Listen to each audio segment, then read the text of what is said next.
Hello and welcome along to another episode of the Red Zone podcast with me, Fletch.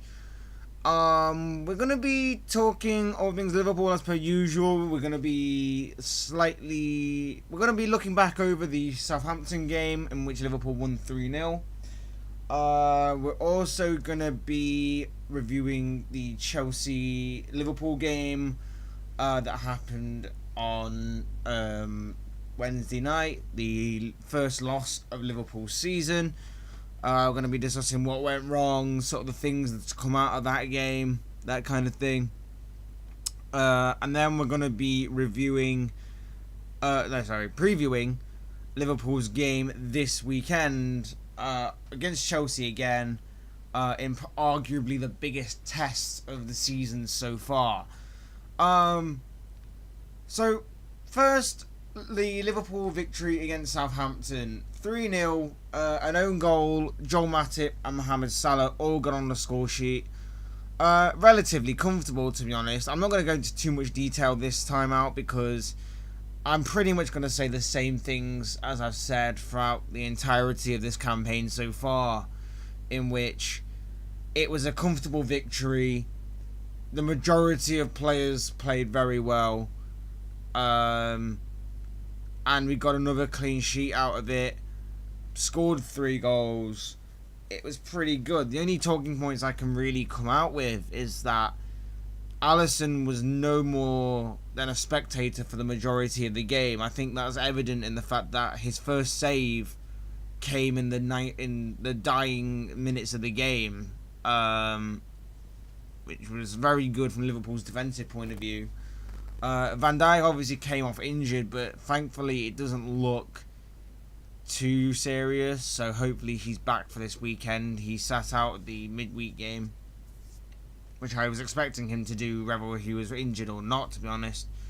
Shaqiri, he made his first start in a Liverpool shirt. He had a very good performance till being substituted. He was a big factor, probably the best player on the pitch, until obviously he was subbed off. He made a big impression on the game. He was a major player in the first goal, the own goal, and his free kick for the third goal set up Salah in what was a very, very good free kick. So he played very well indeed, and I'll talk about more about him later. Joel Matip as well. He came in for Gomez for this game and looked very good. He scored a very good goal.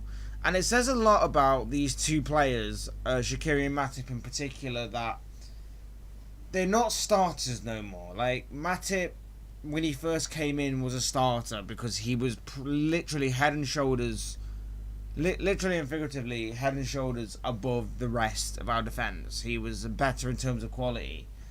And it said a lot about at the time because I do like Matip. I think there is something there with him, but he's never quite shown the form that he probably showed at Schalke. Was it Schalke? I've got Schalke in my head. Probably was Schalke. I can't remember. Yeah, he just never showed the form that he showed in Germany. He was prone to making stupid errors. And then alongside Lovren, it was like having Dumb and Dumber in centre-back. Obviously both since then have grown a little bit more, but then Van Dijk's injection into Liverpool, so to speak, his arrival has sort of just moved Matip down the pecking order.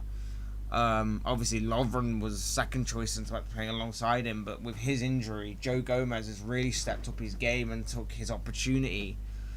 So the hierarchy of centre-backs has sort of changed somewhat over the years, but it's a very, very good sign when you can literally put Matip in centre-back for one game, or 2 games as it turned out because he also played midweek, play a very good game, but you know that against Chelsea this weekend he probably won't make the starting lineup, so it's very good.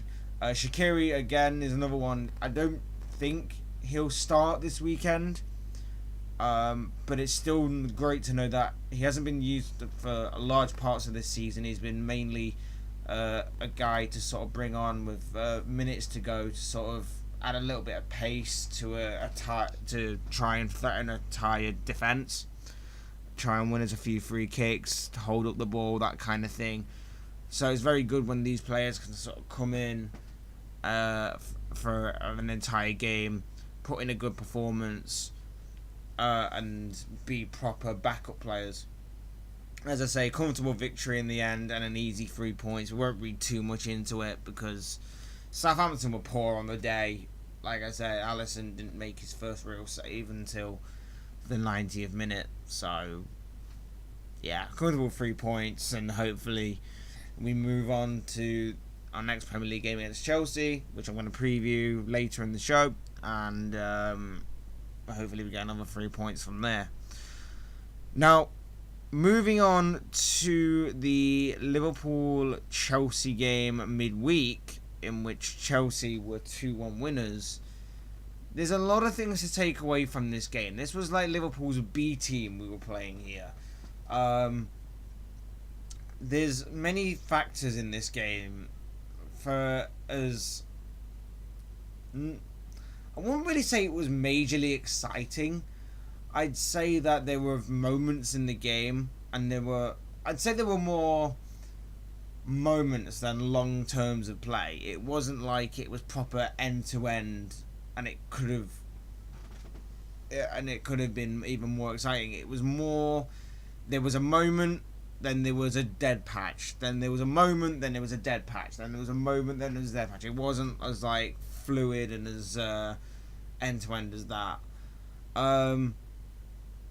Liverpool's goal came from Daniel Sturridge. He opened the scoring. Again, I saw Sturridge was starting. I put a bet on him to be first goal scorer, and he came up trumps for me. And I'll get onto Sturridge later because there is something interesting about this guy of what he's doing this season. But then Chelsea got an equaliser out of pretty much nothing from Emerson. It sort of came out of the blue, really, the second half, because the second half, Liverpool, I thought, controlled the game somewhat. They were having the better chances. Chelsea couldn't really get out their own half. And when they did, they couldn't really find a key ball to Morata or to Willian for the most part until he came off for Hazard. And obviously, from a set piece that was very fortunate for them to get, Emerson scored, and Hazard with an unbelievable goal secured the victory for Chelsea and made sure they got into the next round. But as far as players and player ratings go, we'll start with the goalkeeper, Simon Mignolet. I thought it was a very professional performance from him, with all things considered. Over the summer, the whole goalkeeping thing was a complete crazy sort of roller coaster of, we don't know who's going to be second choice goalkeeper. Of course, we didn't even know who first choice goalkeeper was going to be until we signed Alisson. So the whole second choice goalkeeper thing was a bit crazy. At first we thought it was going to be Danny Ward because he was rumoured to be number one goalkeeper before Alisson was bought, but then he was sold to Leicester. Then it was meant to be Karius, with Mignolet looking to go out on loan, but then Karius surprisingly went out on loan and Mignolet was the one who stayed, so it was a bit crazy. But all things considered, he was a very professional performance from him. He was actually very good. I was actually pretty surprised. He made a couple of good saves in the first half. He was very unlucky for the Chelsea equaliser because he actually made a very good save from a Morata header. And I will get on to the Chelsea first goal because there was a very interesting part to that could be quite unfair on us, I'd say. But yeah, I thought he played very, very well. I give Mignolet a 7.5. 7.5 for Simon Mignolet. Next we come to the right back and Nathaniel Klein. I thought it was a decent return from him. It took him a while to get with the pace of the game, but it was a decent return to the starting lineup. He kept Willian quiet a little bit. It wasn't. It says a lot about how you take your chances in football, because there's no doubt in my mind that a few years ago, if you were to tell me Klein would not be starting right back for Liverpool, I would say there's only one way that's possible, and that's if we buy a world-class right back. Of course, he got his injury, and Trent Alexander-Arnold came in, took his chance really, really well, and is now ahead of Klein in the pecking order for the right back spot. Like I say, decent return from him. He's not as attackive as Trent. He's done not as attackive, and one criticism I've always had of Klein is that his final product, his delivery isn't the best, and I think that showed here because it was a bit slow. It was like he wasn't as like Trent, where he could like mix it up a little bit. He could like whip in a ball, or his passing or his range of passing wasn't like what Trent's is. So yeah, we lost it. We lost sort of that element to our game from right back, but I didn't think he did too bad. I think he played pretty well. I give him a 6.5, maybe just a 6.5, somewhere around that. Matip, again, from him, it was a bit of a slow start, but grew more into the game. He didn't really put a foot wrong, besides picking up a daft yellow card in the first half. But yeah, I thought he played really well. I didn't really see him put a foot wrong. Again, it's like with these two, it's sort of like I don't know whether it's like they're too similar or whether. I'm talking about him and Lovren here. I don't know whether it's like they're two similar defenders and it doesn't quite work out. But yeah, it's just when I looked at the back five, it's like going back to like the Brendan Rodgers era, and it was like I looked at it and I was like, it doesn't fill me with too much confidence, to be honest. Like, yeah, I think for coming into a game, I think individually they can put in a good performance. Lovren can put in a good performance if he's alongside Van Dijk, Robertson and Trent. Klein can do the same if he's alongside Gomez, Van Dijk, Robertson. Moreno can come in. Well, I actually get on to Moreno because I don't think I think he's one of the back five who can't do this. But yeah, I thought Matip had a pretty good game. I think I'll give him a 7. Lovren, one or two minor mistakes, but they didn't really play too much. Chelsea didn't really take full advantage of them. But to say this was his return game from injury, I thought he actually did pretty well. I expect him to be back on the bench this weekend, so you know he's going to be a part-time player again. But yeah, I didn't think he played too well, but at the same time, I don't think he played like horrible either. Probably give him a 6.5, 7 again, same as Matip.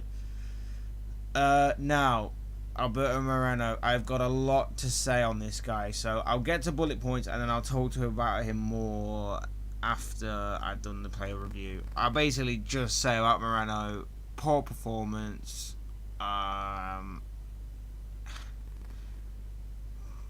just an extremely poor performance. I can't really say more without going into what I want to talk about with him. So Moreno gets a 3 from me.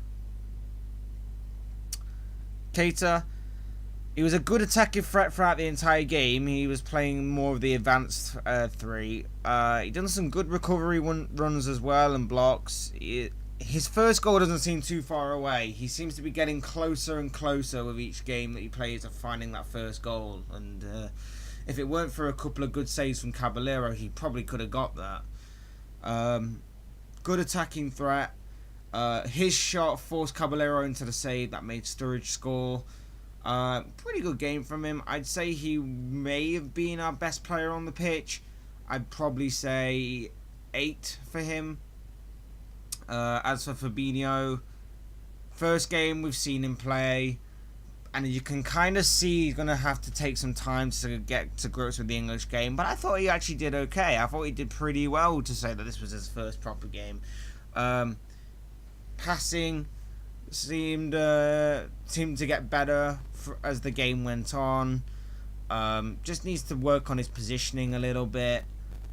But apart from that, it's a decent start for him, I'll say. I expect him to just be used more as a sub going forward. Providing that there's no major injuries to the likes of Wijnaldum or Milner,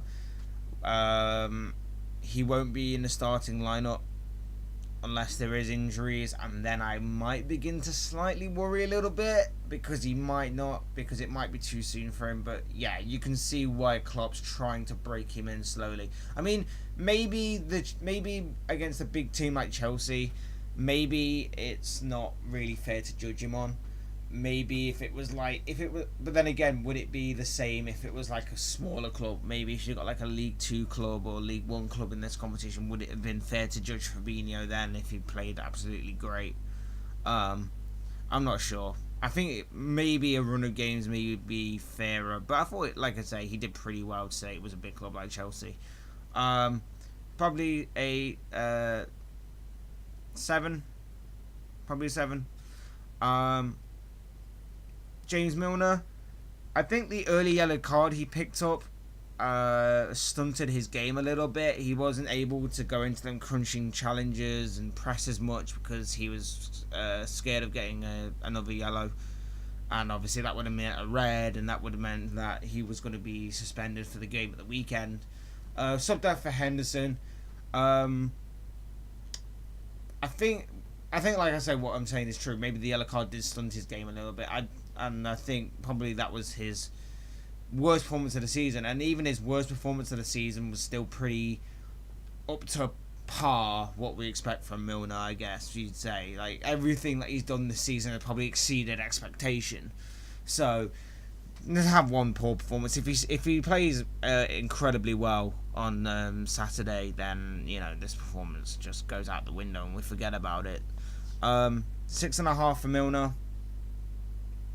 Shaqiri, decent performance.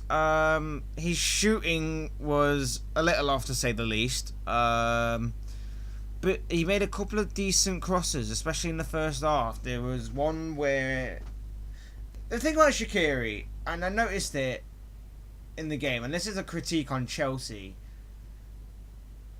Like, Shaqiri is a left-footed player on the right wing. And the amount of times that he cuts in on his left rather than go around the outside on his right is pretty much 99% of the time. Every time that he attempted to cut in on his left, he was able to. And the Chelsea defence were seemingly confused by this. A left-footed player constantly cutting in on his left foot. It was strange to me.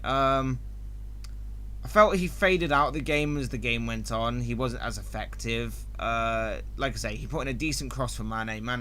If Mane's heading was better, probably he would have scored in the first half. But he was a threat to Chelsea. But as the game went on, it became less so.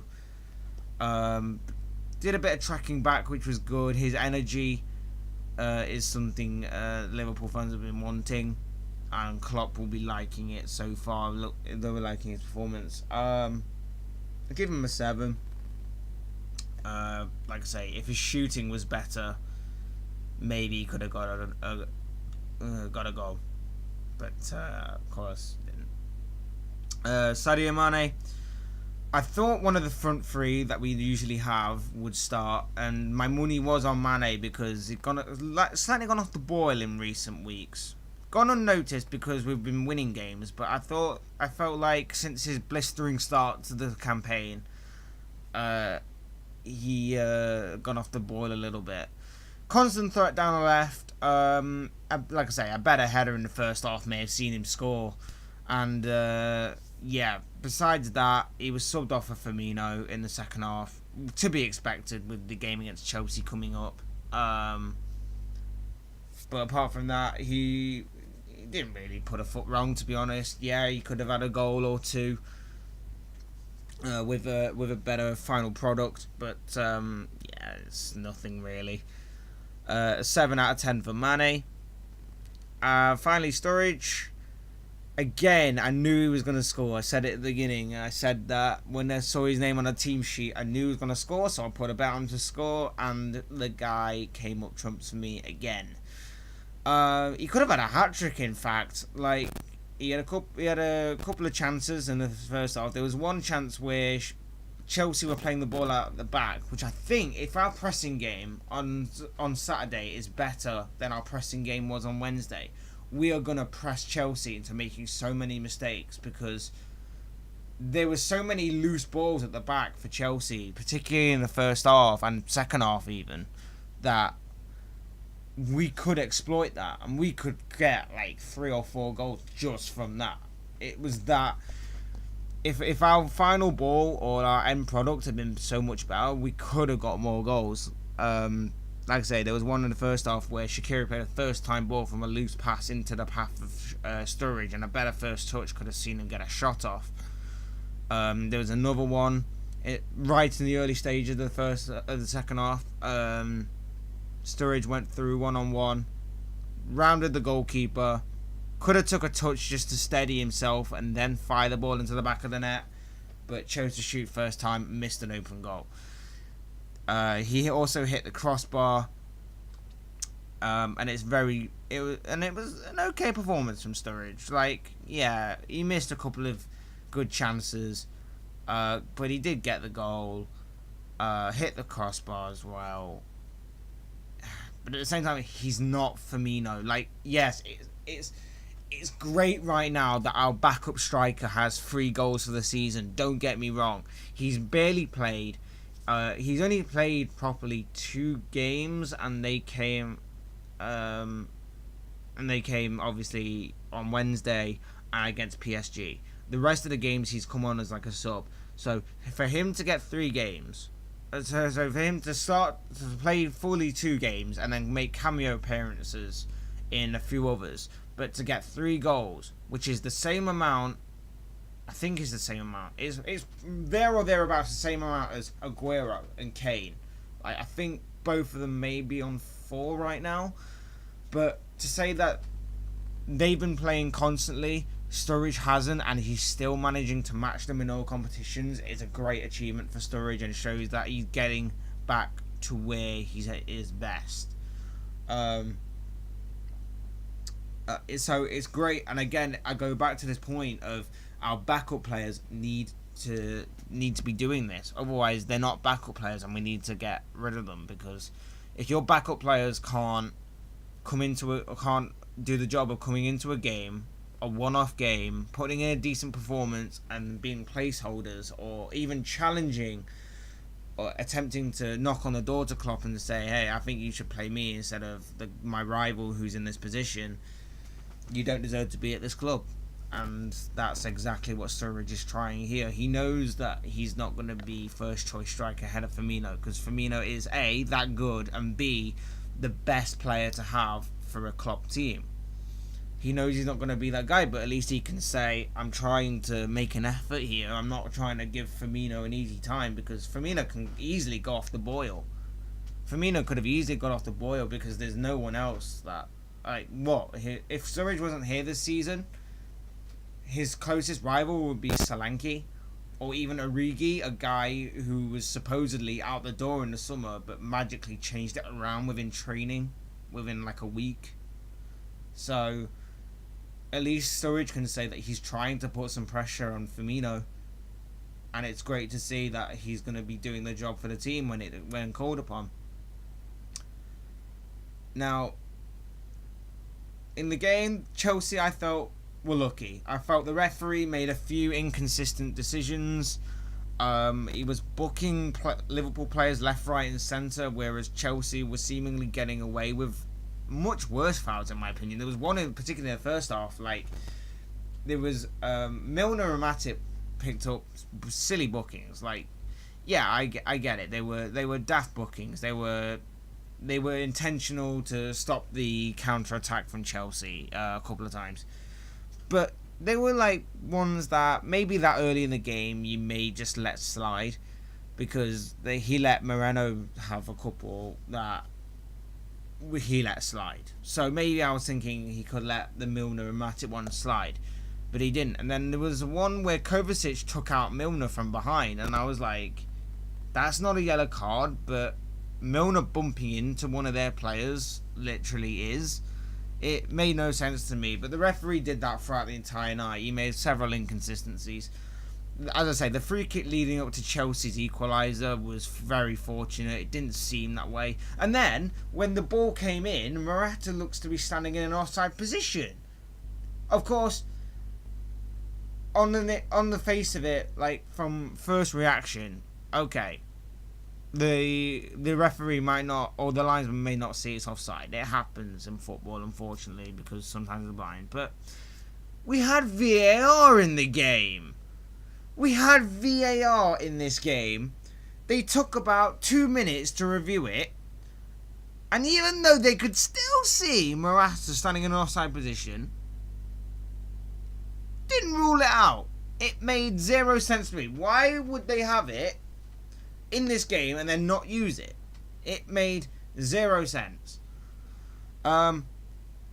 And that's the only really major talking point. Like I say, the other inconsistencies were very minor and just about yellow cards. But now we're going to get into the Moreno rant. Now, I'll admit, when Moreno came in, I was excited because I thought, this guy has got pace, he's young, he's going to grow into something big here. If he can work on the defensive side of his game, he's going to be good. But unfortunately, like, he has improved, but it's not as significant as probably what it should be. Like, the first 10 minutes of the game, I think he made 2 rash challenges, which the referee let slide. No yellow card, no nothing. It wasn't filling me with any confidence whatsoever about the rest of his performance at all.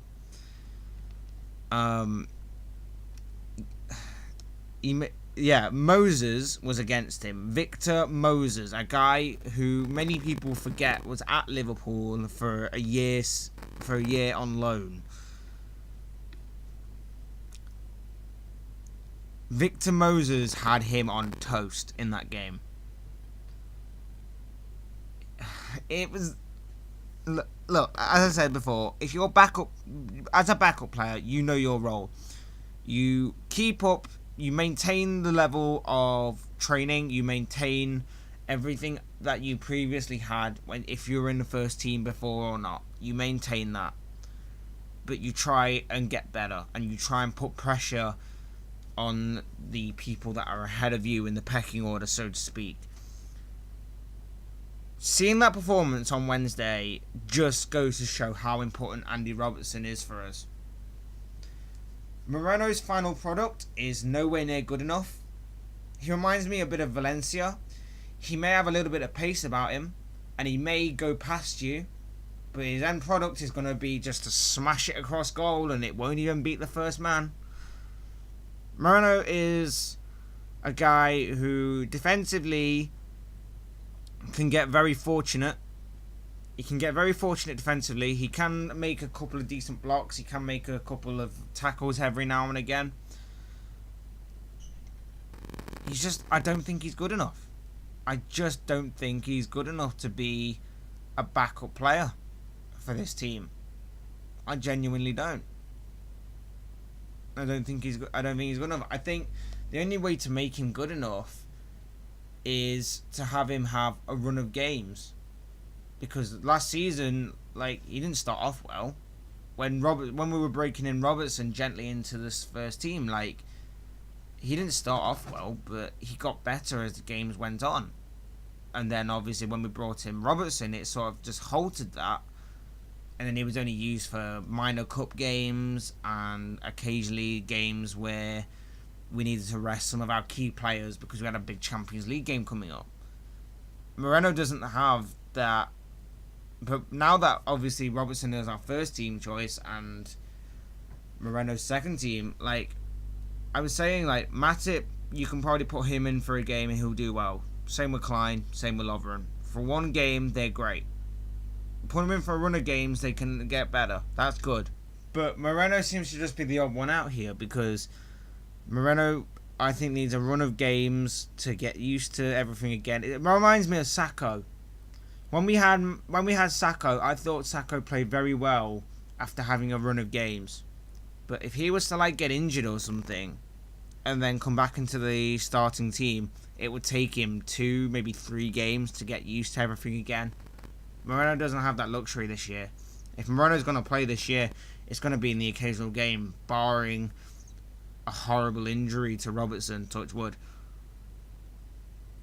If Robertson gets a horrible injury and is out for a long time, Moreno comes in and maybe looks shaky for about 2, 3, maybe even 4 games, but then probably will come good afterwards.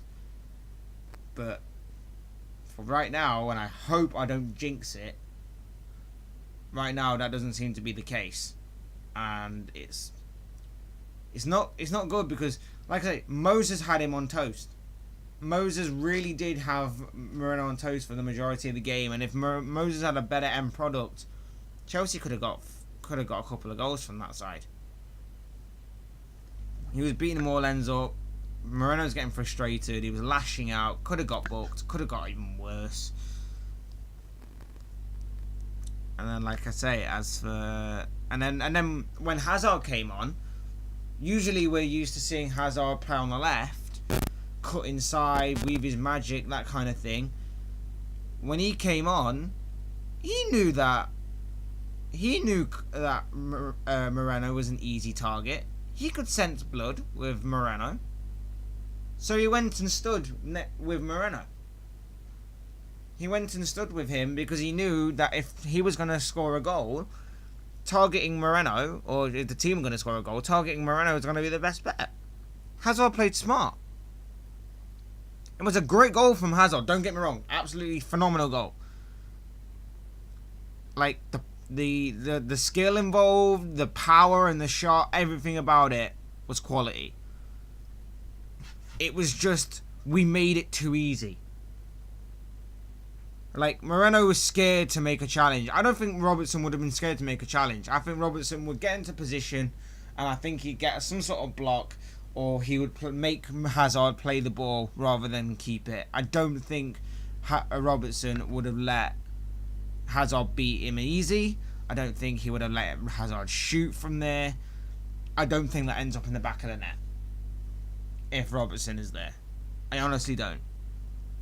I just think, and I know it sounds horrible, and I know it sounds bitter when I say it, but I honestly think it's true because I just think he beats Moreno too easy. I genuinely do. I just think he beats Moreno too easily. And I may be overanalyzing it because it's just a Carabao Cup game and not many people take this competition seriously. I may be overanalyzing it. I know that. But for me, Moreno is just really frustrating me right now. And I pray to God that Robertson doesn't get injured. Because if Robertson gets injured, I fear for that left back spot. Because teams will be looking at it and going, Trent, young kid, but he's good going forward and he's good defensively. Moreno, attacking wise, he didn't even attack well that game. It's just his end product that's poor. It's everything about him. I just think he hasn't improved to the level I think he should have. That's all. Defensively, attackively, I just don't think he's progressed that much. But anyway, that's rant over. I mean, let's face it, now that Carabao Cup's out, unless it's the odd 1 or 2 games of the Champions League run coming up, these players will not play together again. It's very unlikely that you'll see 3. You may see a couple of them in the same team together, but I don't think you'll see at least 3 or 4 of them, 5 if you include Mignolet in this, in the same team again, barring major injury or, as I say, resting players for the Champions League run we've got coming up. So that's the fortunate thing. Yeah, it's unfortunate that we're at the Carabao Cup. It would have been a good competition to win. But yeah, it's nothing. It's not really a it's not really something to dwell on, so to speak.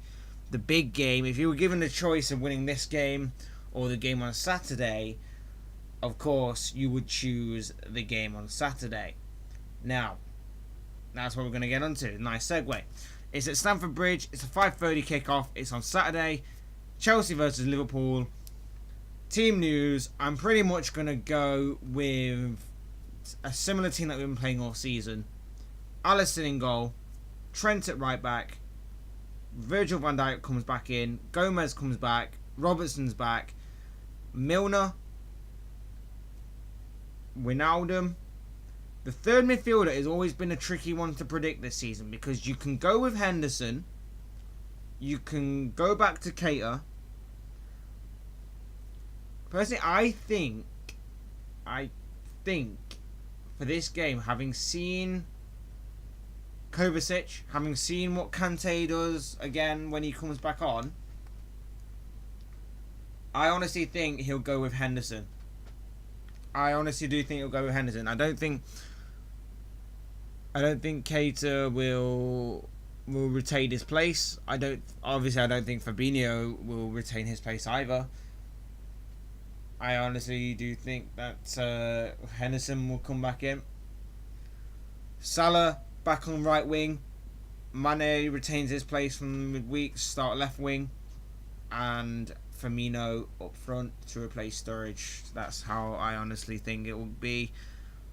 Pretty straightforward, to be honest. The only one that I cannot say for sure is that third midfield spot, because I can see why you go for Keita and I can see why you go for Henderson, but I think out of the two, I think he will go for Jordan Henderson. It's first versus second. They might actually be third now because of goal difference. I'm not 100% sure. But either way, they're on level on points with City, so it's technically second. First versus second. Liverpool versus Chelsea. Either Liverpool's unbeaten run to the season, or Liverpool's winning run to the season comes to an end, or Chelsea extend their unbeaten run in some way. Either way, it's going to be a great game. It's going to be very interesting. My prediction, I'm going to go, and I'm going to go out on a limb and say this, but there was enough in the midweek game to suggest that if our pressing game is good, we can get some goals from this Chelsea team at the expense of their mistakes. I'm going to go with 3-1 Liverpool. That may be really overconfident. That may be big. But I honestly do think if our pressing game is on point, if Firmino's firing, if Salah's goal last week means he's got confidence back, and if Mane can get on a score sheet as well, just to get his confidence back, it'll be great for the team. Milner obviously in midfield. Hopefully he doesn't pick up a yellow card that stunts his performance. But even so, I wouldn't mind him if he actually didn't and got a sent off in a winning effort for the team, because yeah, although having said that, Man City's next, isn't it? And that's just as big a game as this. So actually, scrap that last bit, because we're going to need him for that game. But yeah, definitely this. 3-1 Liverpool, as I said. And that wraps it up.